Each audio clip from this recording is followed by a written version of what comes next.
بھائی قربانی سے متعلق کچھ مسائل سن لیں. پہلی بات، بھینس کی قربانی واجب ہے، اس پر میں بیان میں آج ڈیٹیل میں بتا چکا ہوں، ٹھیک ہے نا.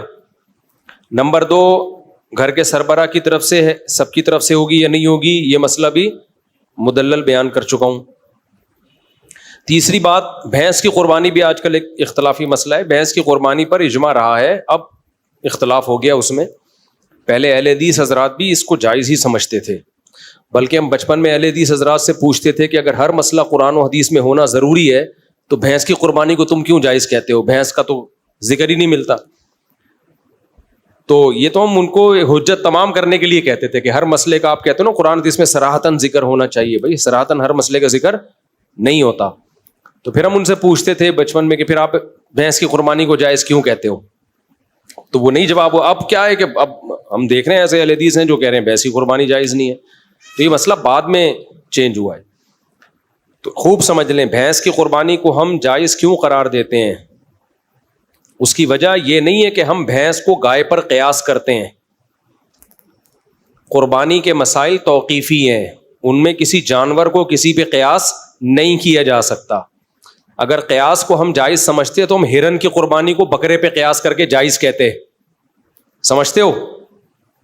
اور ہم نیل گائے کی قربانی کو اس گائے پر قیاس کرتے کہ دونوں کے گائے بھی کہتے ہیں اور سائز بھی تقریباً ایک جیسا ہوتا ہے، بس ایک میں پھرتیلی زیادہ ہے اور اس میں پھرتیلی کم ہے. تو قیاس تو جب ہوتا ہے، یہ قیاس تھوڑی کیا ہے، یہاں قیاس جائز نہیں ہے، کیونکہ یہ 4 جانور ہیں جن کے اللہ نے ہمیں قربانی کا حکم دیا اور وہ توقیفی ہیں، ان پہ قیاس نہیں ہو سکتا.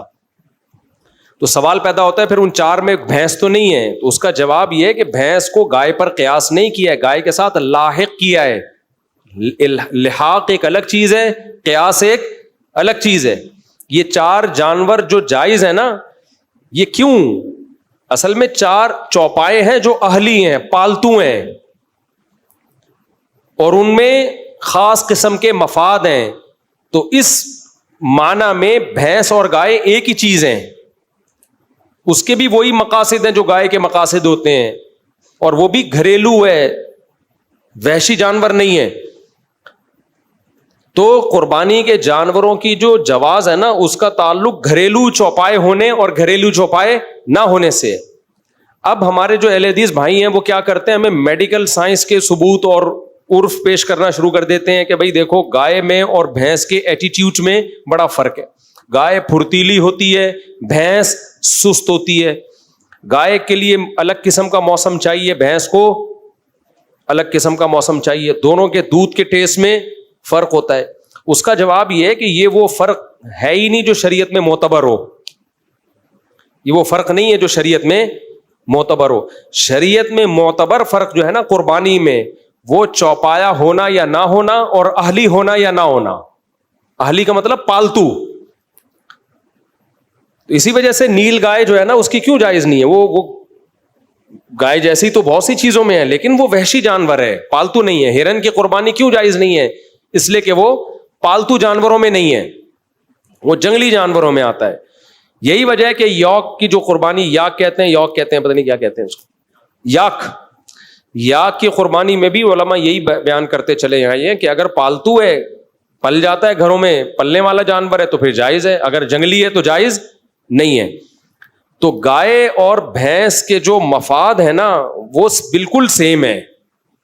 اس کو بھی گھر میں باندھ کے کھلایا جاتا ہے، بھینس کو بھی گھر میں باندھ کے کھلایا جاتا ہے، اور اس سے بھی دودھ حاصل کرنے کے لیے پالا جاتا ہے، اس کو بھی دودھ حاصل کرنے کے لیے پالا جاتا ہے. وہ بھی جگالی کرتی ہے، وہ بھی جگالی کرتی ہے. تو ہم نے ایسا نہیں کیا کہ بھینس کو گائے پر قیاس کی ہے. ہم نے کہا گائے کا جب شریعت نے اجازت دی ہے تو بھینس اس اجازت میں خود بخود داخل ہے. اس کی ایک مثال دیتا ہوں. قرآن کہتا ہے ماں باپ کو اف مت کرو، ہے نا. اب کوئی کہ گالیاں دینا جائز ہے، اور گالیوں کو میں قیاس کر رہا ہوں اف پر. سوری، گالیاں دینا بھی حرام ہے، گالیوں کو میں قیاس کر رہا ہوں اف پر، کہ جب اف کہنا حرام ہے تو اس پر قیاس کر کے میں نے کہا کہ گالیاں دینا بھی کیا ہے، حرام ہے. ہم کہیں گے گالیوں کو اف پر قیاس نہیں کیا جائے گا، گالیاں اف کے حکم میں داخل ہیں، کیونکہ اف سے لفظ اف مراد نہیں ہے. اف کا مطلب ہے تکلیف دینا. تو تکلیف میں گالیاں تو بطریق اولا داخل ہوں گی کہ نہیں ہوں گی؟ تو جب اسلام نے کہا نا یہ 4 جانور ہیں، تو یہ 4 جانور نہیں ہیں، ان جانوروں میں کچھ چیزیں قدرے مشترک ہیں، تو جو بھی ہوگی اس میں وہ یہی 4 میں ہی داخل ہوگا. وہ سمجھتے ہو؟ چاہے طور طریقوں میں فرق کی کیوں نہ ہو. اگر طور طریقوں میں فرق سے حکم تبدیل ہونا ہوتا تو پھر گایوں میں بڑا فرق ہوتا ہے. عرب میں جو گائے حلال تھی وہ پنجاب کی گائے ویسی ہے ہی نہیں بھائی. عربوں میں جب قرآن نازل ہوا، گائے ذبح کرنے کا حکم دیا، تو کون سی گائے تھی؟ وہ تو سعودی عرب کی گائے تھی نا، مکہ مدینہ کی گائے تھی. اس کو الگ موسم چاہیے، پنجاب کی گائے کو الگ موسم چاہیے، آسٹریلیا کی گائے کو الگ موسم چاہیے. سب کے دودھوں میں بڑا فرق ہے، سب کے لائف اسٹائل میں بہت فرق ہے. آسٹریلیا کی گائے عرب کی گرمی برداشت ہی نہیں کر سکتی ہے. ہماری بھینس تو برداشت کر لے گی لیکن آسٹریلیا کی گائے برداشت نہیں کر پائے گی. آسٹریلیا کی گائے میں دودھ زیادہ ہے، گائے کم ہے، اور ہماری گائے میں گائے زیادہ ہے، دودھ کم ہے. تو اتنے سارے اگر فرق کی وجہ سے حکم تبدیل ہوتا تو پھر تو بہت سارے فرق، خود گایوں میں بہت فرق ہے. آپ گلگت کی گائے کو دیکھو، اتنی سی ہوتی ہے، جتنا مرضی کھلا دو اس سے زیادہ قد نہیں بڑھے گا، جتنا مرضی کھلا لو. اور وہ پہاڑوں پہ چڑھ کے نا ان کے مسل بہت مضبوط ہو جاتے ہیں. یہ والی گائے یہ اسپیڈ بریکر پہ نہیں کراس کر سکتی، یہ پہاڑ پہ کہاں سے چڑھے گی؟ تو اگر دونوں کے ایٹیٹیوڈ میں فرق شریعت میں معتبر ہے تو گائے اور بھینس میں اتنا فرق نہیں ہے، پنجاب کی گائے اور پنجاب کی بھینس میں، جتنے عرب کی گائے اور گلگت کی گائے میں فرق ہے، آسٹریلیا کی گائے اور انڈا موڑ کی گائے میں فرق ہے. بہت فرق ہے ان کے طور طریقوں میں، ان کے لائف اسٹائل میں، دودھ کی کوالٹی میں بڑا فرق ہے. سمجھتے ہو؟ لیکن یہ فرق شریعت میں معتبر نہیں ہے، کیونکہ وہ بھی باندھ کے کھلایا جانے والا جانور ہے، اہلی ہے، یہ بھی پالنے والا جانور ہے. تو اس لیے چوپایا ہو پالتو ہو، یہ ہے اصل. یہی وجہ ہے کہ شریعت نے ہمیں کہا نا دمبئی کی قربانی حلال ہے، تو اس میں چکی والا بھی آ گیا، بھیڑ بھی آ گیا. حالانکہ دونوں میں بہت فرق ہے، لیکن فائدے سب کے کیا ہیں؟ چکی ہونے نہ ہونے سے وہ چوپایوں کی فہرست سے بھی نہیں نکلے اور پالتو ہونے کی فہرست سے بھی نہیں نکلے. حالانکہ چکی والا دمبا اور بغیر چکی والا، پنجاب کا کجلا اور کراچی کا دمبا بہت زمین آسمان کا فرق ہے. اس میں کجلا بالکل ہی ایک الگ چیز ہے، اینکی اور بغیر اینکی بڑے فرق ہیں، قیمتوں میں بڑا فرق ہے، گوشت کے ذائقوں میں بڑا فرق ہے. لیکن کیا ہے؟ چوپائے سب ہیں اور پالتو سب ہیں. تو یہ فرق شریعت نے معتبر نہیں. عربوں میں جو دمبے ہوتے تھے ہو سکتا ہے وہ پنجاب میں ہوتے ہی نہ ہو، وہ والے دمبے اب ہو گئے ہوں، پہلے نہ ہوتے ہوں. لیکن جب دمبا ہے تو چوپایا ہے اور گھریلو ہے، تو پھر ان فرق کا شریعت میں اعتبار نہیں ہے. اس لیے ہمارے نزدیک بالکل وہی گائے کی بھینس کی قربانی میں اجر ہے جو گائے کی قربانی میں اجر ہے. سمجھتے ہو؟ بیل کاٹو بھینس کاٹو کوئی فرق نہیں ہے، بلکہ بھینسا اس لحاظ سے زیادہ بہتر ہے کہ ماہرین جو حکیم ہیں، جو غذاؤں کے ماہر ہوتے ہیں، وہ حکیم کہتے ہیں کہ بھینس کے گوشت میں فائدے گائے کے گوشت سے زیادہ ہیں، اس میں فیٹ بھی کم ہوتا ہے، اور اکنومیکلی بھی آپ کو وہ اس لیے سستا پڑتا ہے کہ اس میں گوشت نکلتا بہت ہے. سمجھتے ہو؟ کٹا جو ہے نا، کٹے کو تو بولتے ہی کسی موٹے آدمی کو کٹا تو بولتے ہیں، بھینسا ہی تو بولتے ہیں اس کو.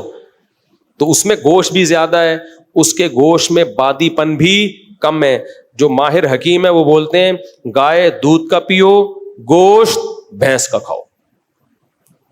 اب اگر کہیں بھینس کے گوشت صحیح نہیں ہے تو وہ بڈی بھینسیں جو ایکسپائر ہو چکی ہوتی ہیں ان کو ذبح کر رہے ہوتے ہیں. لیکن اگر کٹے کو آپ ذبح کرو نا تو کٹے کا گوشت مطلب بولے کٹا ہی ہوتا ہے بھائی.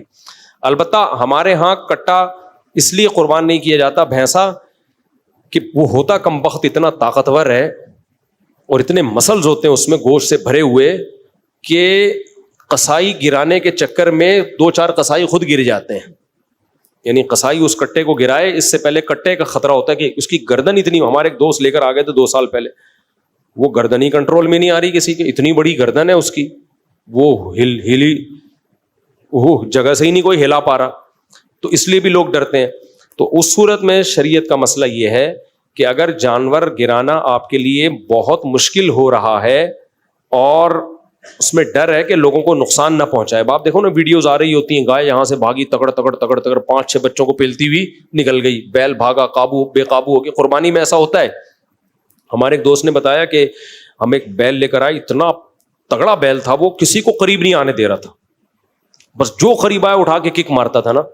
تو کہہ رہے ہیں بڑا ایکسپرٹ کسائی لے کر آئے, کسائی شو بھی بہت مارتے ہیں آج کل نا. کہہ رہے ہیں ہم نے ان کو بولا کہ بھائی یہ بہت خطرناک بیل ہے, اس کو ذرا احتیاط. اس نے کہا ابے جا, ہم بڑے بڑے بیلوں کو ہم نے گرایا, یہ کس کھیت کی مولی ہے. تو وہ مجھے کہنے لگے میں نے اس کو بہت سمجھایا یار تھوڑا احتیاط سے قریب. اس نے کہا ابے جا. کہہ رہے ہیں یہ بات ہو رہی ہے, میں نے دیکھا کسائی نظر نہیں آ رہا, بیل کے قریب گیا نا رسا وسا کھولنے ذبح کرنے کے لیے. کہہ رہے میں نے کہا پتہ نہیں, دیکھا وہ ادھر پڑا ہوا ہے. کہہ رہے باتوں باتوں میں بیل نے گھما کے جو فلائنگ کک ماری ہے نا, پتہ ہی, اور کک مار کے بیل ایسے کھڑا ہوا ہے جیسے کچھ ہوا ہی نہیں. اس کا روز کا کام ہے, ڈیلی کا کام ہے. کہہ رہے میں دیکھ رہا ہوں وہ قصائی وہاں پڑا ہوا ہے.